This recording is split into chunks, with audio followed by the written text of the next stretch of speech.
Greetings, Internet world. Here in the Beat Sessions, I'm your host, Mitchell Weary. It's Friday, May 6th, and what an outstanding Friday it has been, if I may say. Lots of fresh new music for us to sink our teeth into over the weekend. I want to lean into mine, though, with Arcade Fire and their new album, We. This is studio album number 6 for them, and it follows their 2017 effort, Everything Now. That is a creepy album cover, but appropriate, giving the themes and lyrical content of this project. One of the things I really enjoyed about this record, and we'll get into that in just a moment. I want to start off by saying that I think longtime fans of the band are really going to be pleased with the musical direction of this record. It feels like the band is riding the ship, and I don't mean that to disparage Everything Now. I think that's a fun record with good music, but I think it was too much. And what I mean by that is that this is a band that built its reputation on albums like Funeral, Neon Bible, and The Suburbs. These are records that covered a pretty broad spectrum of music and sound. And so I really liked when the band started to incorporate disco and funk into their music.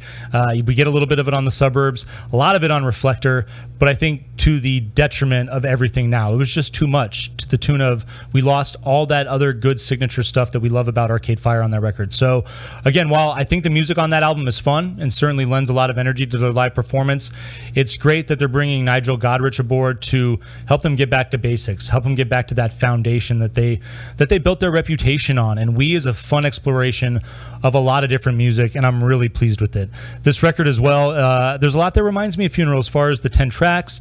There's a pretty hot runtime with 40 minutes. I like how concise this record is, really just from start to finish. There's not a moment of empty space on this thing. I like that all the compositions, minus the title track, are working as part of something bigger. Every song is actually just kind of like its own little chapter to something bigger. So it's pretty cool to see the way that plays out on this record. And I really like the influence, the literary influence here from the novel We by Yevgeny Zamyatin. If you're not familiar with this book along with The Iron Heel by Jack London, probably two of the biggest influential works as far as laying the foundation for dystopian literature. If you're not familiar with either one of these books, you should definitely read both. This is a great companion piece for this record, I think. And, guys like Orwell, Huxley, Bradbury, they owe a lot to this novel and to The Iron Heel. So definitely read this thing along with this record if you're not familiar with it. I like the energy, though. The thing that pretty much all those novels have in common is that they start off with characters that are not satisfied with their position.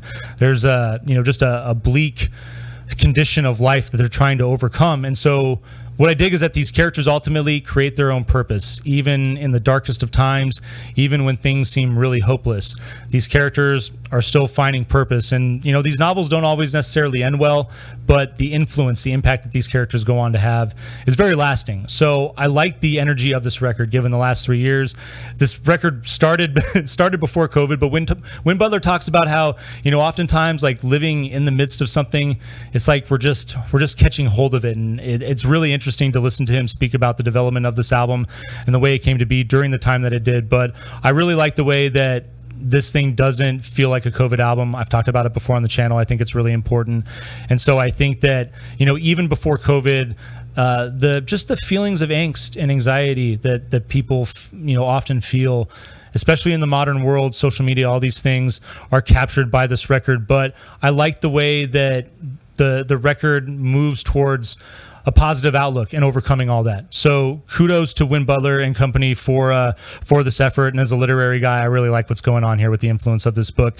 It kicks off with Age of Anxiety 1. Soft beat opens this thing up, kind of like a bit of a Billie Eilish influence as far as the bass drum there, but I really like the piano on this thing. It's eloquent but ominous, great balance there. Like the way the vocal comes in, and then this song really builds well, kind of into this Neon Bible Heartland rock feel that I really appreciate. I like that album a lot, and then I like the way this song shifts into a new wave feel in the coda in the back end. Great transition there. Shows off the structure, a lot of really unique structure that these songs have, which is one of my favorite things about this record.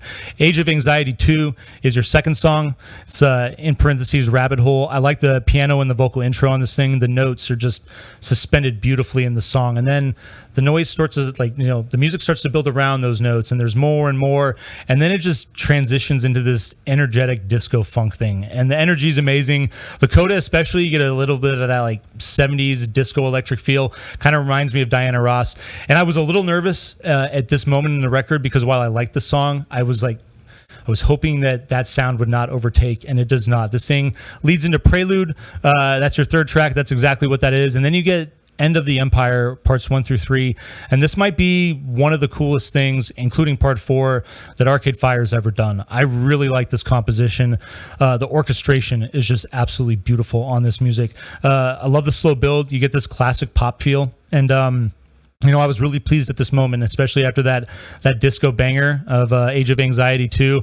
End of the Empire is exactly the type of just eloquent alternative rock song that you would want to hear from Arcade Fire. So just really appreciated this song at this moment. I like the shift at part 2 into the rock and roll feel, and then the orchestration in part 3 is just outstanding.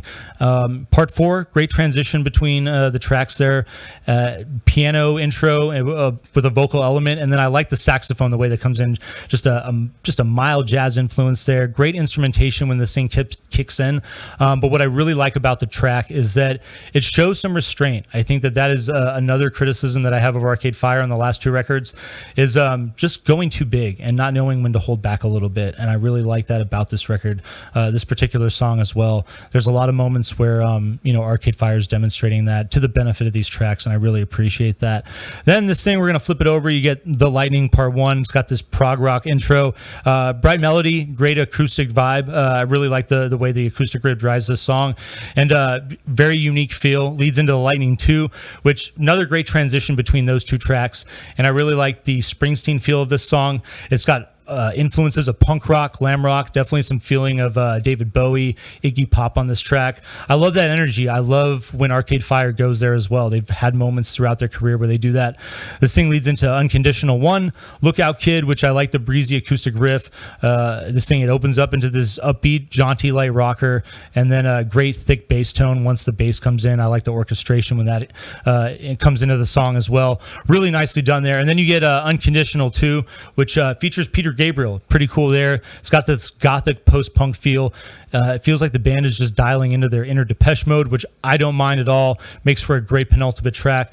And then your final song, We, is this breezy 70s rocker. It's got this California feel. Coda fills out into a great crescendo. Just a really nice way to close this project out. This is thematically, musically, easily the tightest thing that they've put together since The Suburbs, and I'm really pleased with this record, and I hope that you are as well when you listen to it. I'm going to final please this thing. I hope you find this review helpful. Hope you enjoy listening. Please like this video, share it, subscribe to the channel, do all the things to help me blow this project up in 2022, and we will see you next time on the Beat Sessions.